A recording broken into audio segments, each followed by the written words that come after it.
right. So there's a very popular book out there by Malcolm Gladwell, and it talks about the herd mentality, right? So it's called The Wisdom of Crowds, and it talks about where there is benefit in watching trends and following the crowd. And on today's episode, we're actually going to talk about where it's not helpful. We're talking about from an investment perspective, things that we see that are common traits in those who have actually accumulated significant amount of net worth throughout their lifetime. And that oftentimes it meant doing things that were kind of a contrarian mindset, maybe not doing what the crowds always told you to do. And there's always a mixture of both, and every situation is different. But today we're going to talk about some of the contrarian mindset perspectives that we find in investors that have been successful over their lifetime. So these are some tried and true principles. So let's go ahead and dive in. Let's talk about cash, right? How important is it to have cash on hand? It is immensely important. And how much you have and where you put it is really critical, is a critical question to be answered. Yeah. Well, there's a lot of people that have this sentiment, this normal sentiment that if my cash is just sitting there, it's not working. It's not doing enough for me. I've got to get it working. I've got to put it somewhere. I've got to get it in the market. And there's some good wisdom there. We don't want people just sitting on cash that's not being productive. However, that being said, there is some times where you have a wad of cash that you're waiting for. You're waiting to buy a house. You're waiting to make a big investment. And I think a good illustration of this is, I think Warren Buffett and Charlie Munger, they made some comments over their investing career that the hardest part was waiting. The hardest part was sitting on cash, ready to invest, wanting to invest, but not seeing the right price values, not seeing the right opportunity. And so continuing to wait and being patient and waiting for the right opportunity. When they saw the right opportunity, Berkshire Hathaway is famous for going deep in. They'll buy 5, Right. 10, 20% of a company. Because ultimately, don't you think it would be more painful if they saw the opportunity come their way, but because they didn't have the cash available, if they couldn't take advantage of it? Like, Yes. that might And actually be more that's not painful. uncommon, right? We have so Yeah. many clients who will have some cash. I got to get in the market. I want to buy this house. I want to buy this rental. They have this urgency to get the money moving. And urgency is not a bad impulse. However, there's a contrarian idea to say, is this the best? Not just good, but is it the best use of your money? And the way that people respond to that is that if they're not patient, what they do is they borrow, they leverage, they accent the greed factor, and it destabilizes their long-term goals. And again, I think there's certain times when you should borrow. There's certain times that you should not borrow. But there is times when just having cash and being patient. My father used to say there's a good deal every day. And so you want to be really careful that you don't pounce on something and then regret it later, right? Yeah, strategic lending. But I love the point that you're making that taking on debt is not to be synonymous with keeping cash on hand, right? So liquidity is not because you have access to more lending or a higher credit card balance. That truly that's going to come back to actually eat into your cash. It's actually going to work against you because of the interest that you have to pay there.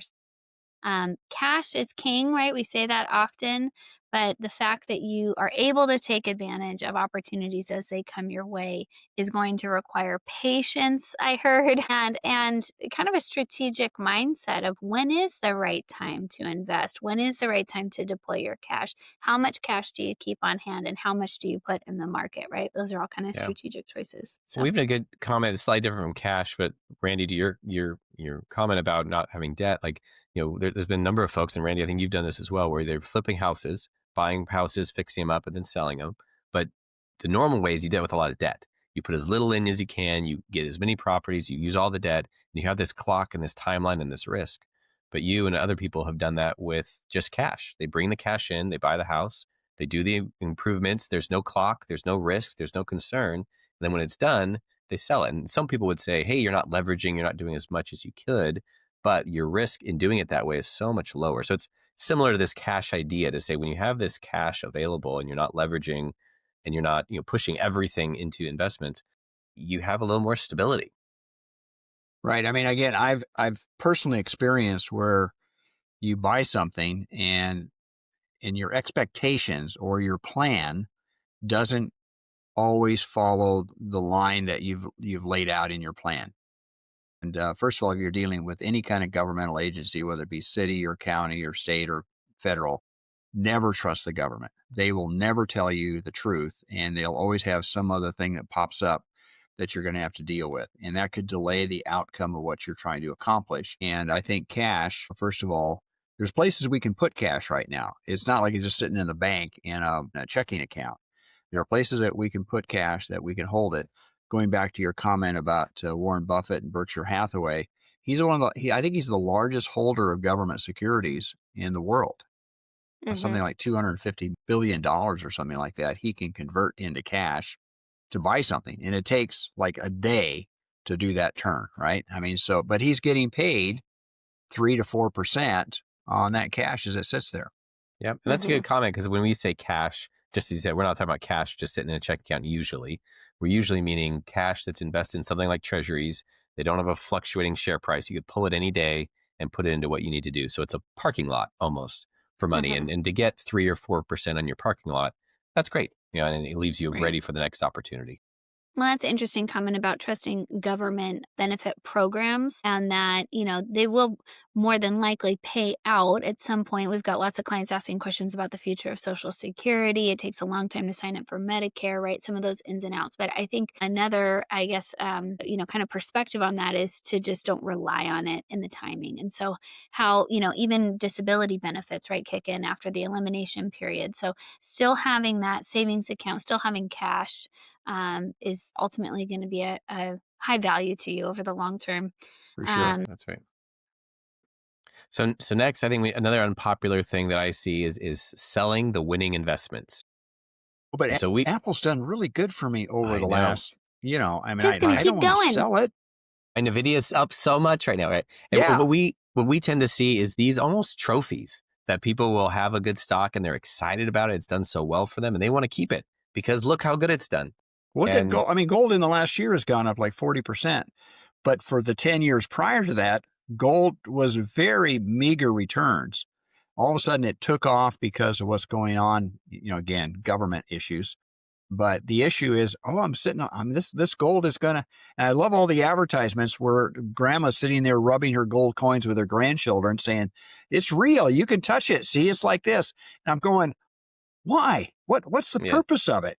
Warren Buffett, going back to Warren Buffett, he just says gold's just like a rock in the ground. What does it do?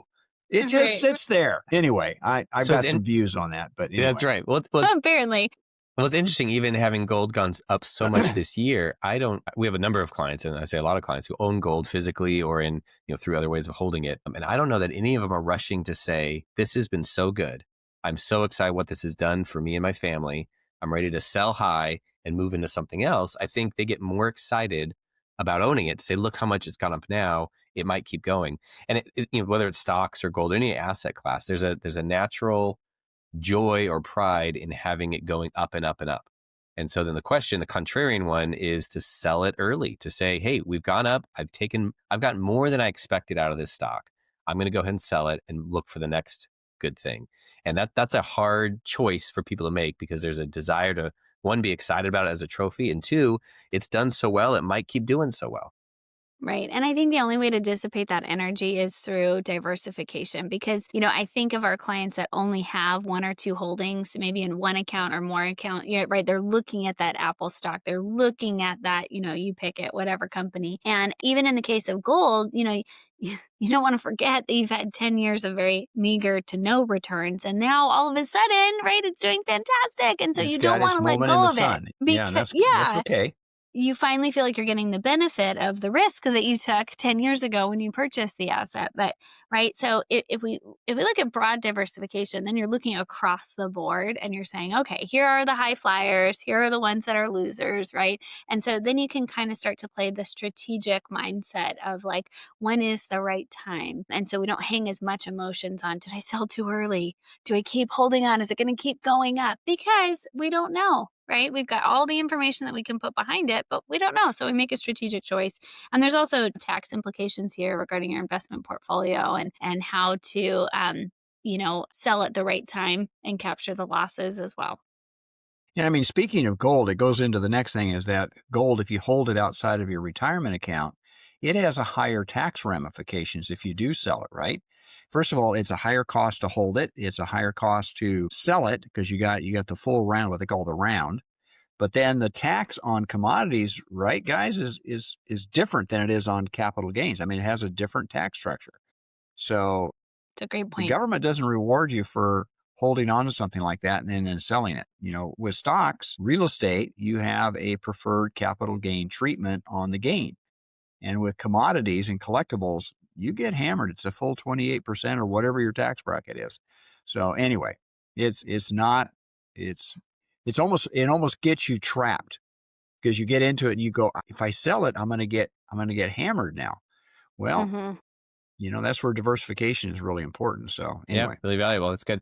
Well, on the tax note, we can move into our next one that very unpopular, but it could be good for some folks. It's contrarian, is paying your taxes now and not later. Nobody likes to hear that. Nobody wants to hear that. But Right. the general sentiment for most folks is as they're working, they put money into their 401k and kind of a traditional 401k or an IRA. They avoid some taxes, or I guess I should say delay some taxes, push them off till later. And that has worked for so many people, and it's a good method. It's the normal method. That's what we recommend it for most times, most situations. However, there are times when to say, hey, you are in a lower moment of what you're making.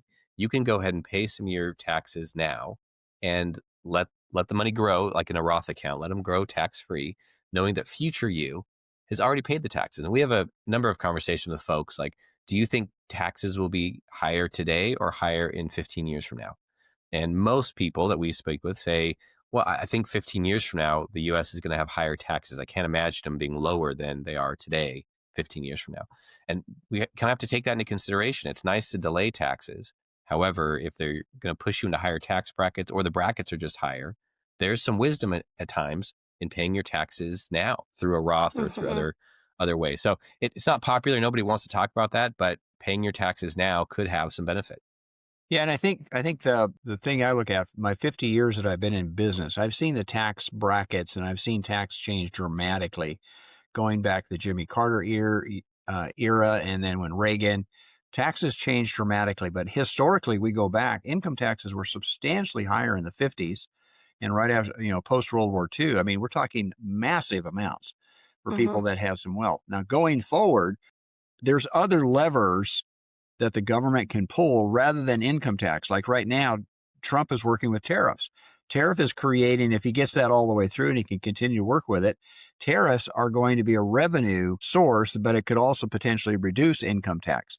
So again, for us to predict that taxes are going to be higher in the future, I think it's a fool's bet. I just don't think it's going to Yeah. happen Yeah. with our certainty, I guess is what I'm saying. I don't know. And if So your Anyway. strategy, if your tax strategy is just trying to avoid or defer, then that's kind of a short term mindset, right? So there's some long term strategic planning that might mean you have a higher tax bill in this year, but for your whole lifetime, you've actually recognized some broader tax savings. So that's some of the work that we get to do with our clients.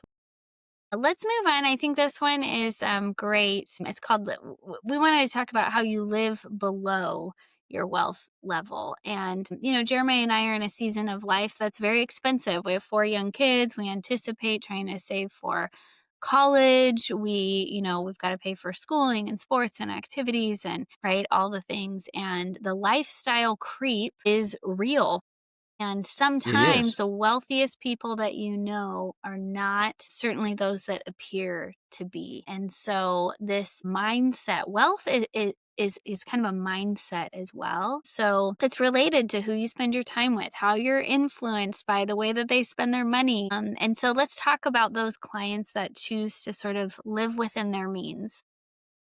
Well, it goes off the concept of the millionaire next door. And a lot of people, they see this man or this couple, they seem to have okay, but they don't seem to have wealth. They don't seem to show it to anybody.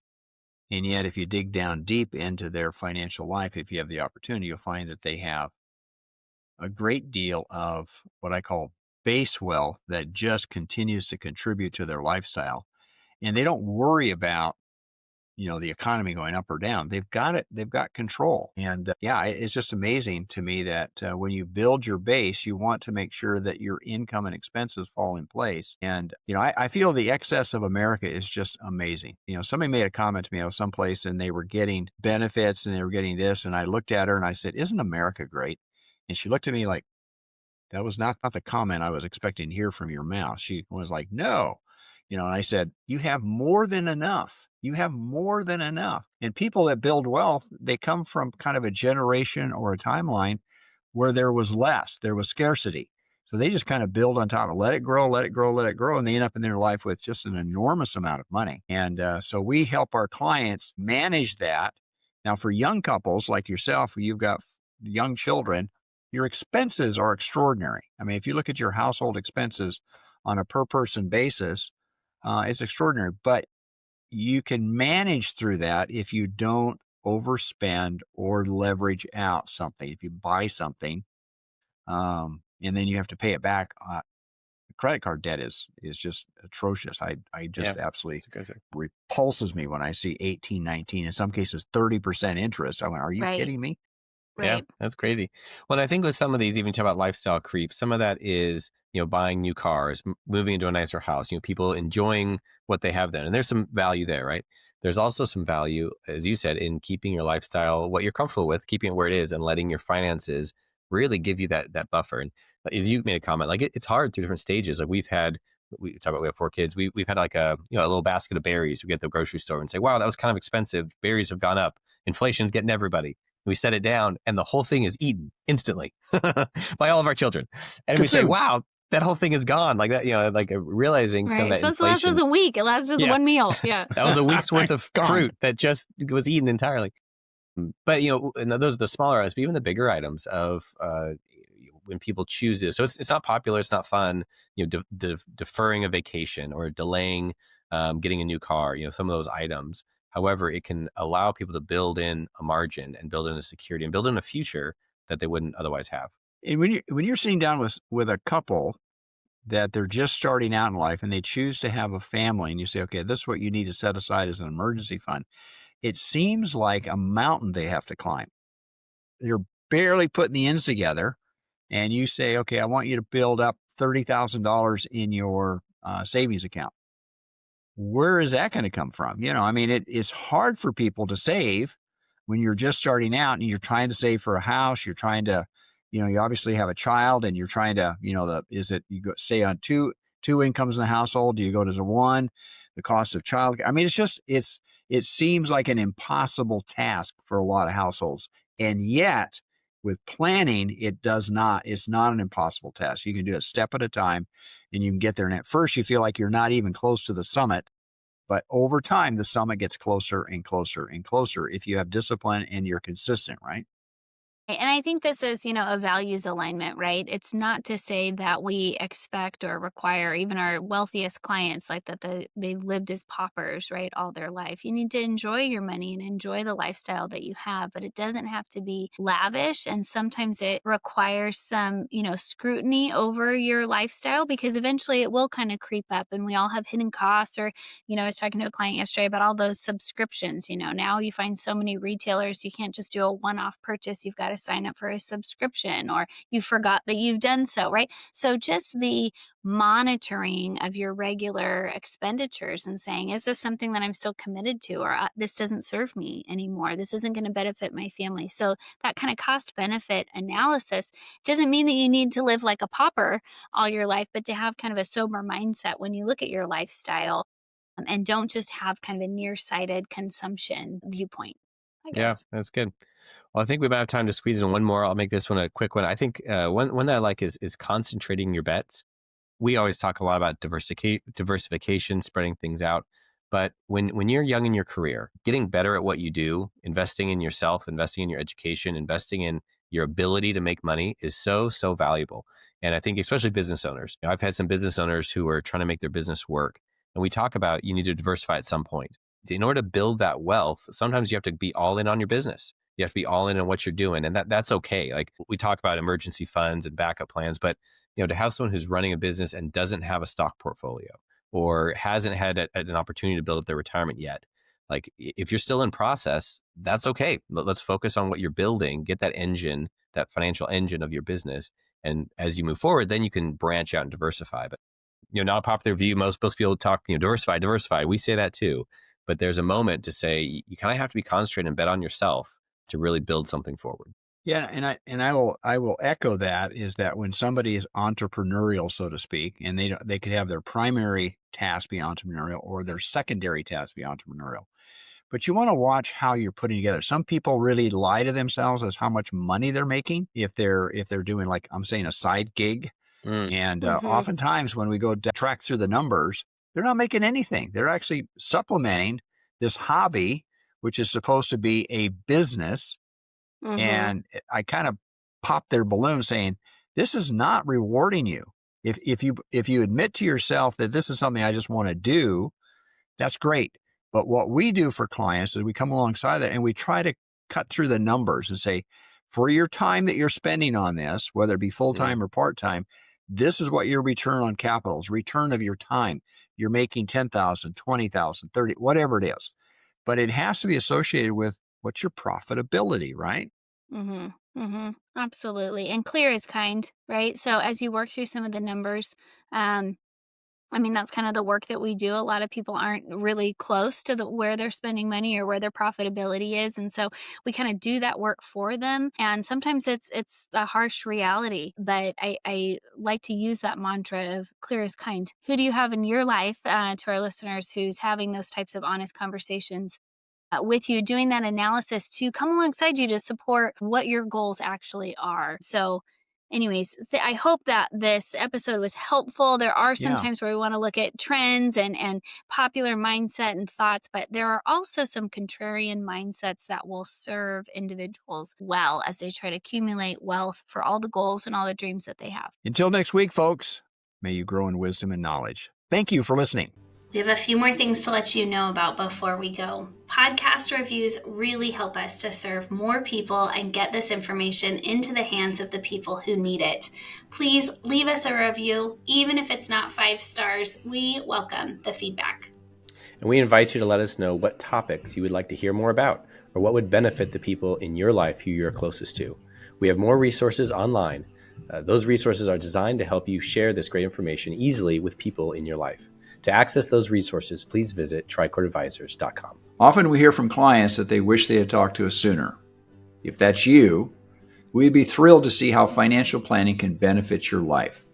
Email us at contact@tricordadvisors.com or simply click on the link in the show notes. This show was produced by Graham Gardner at Model FA. Find out more about how to create a podcast for your financial planning business by visiting modelfa.com.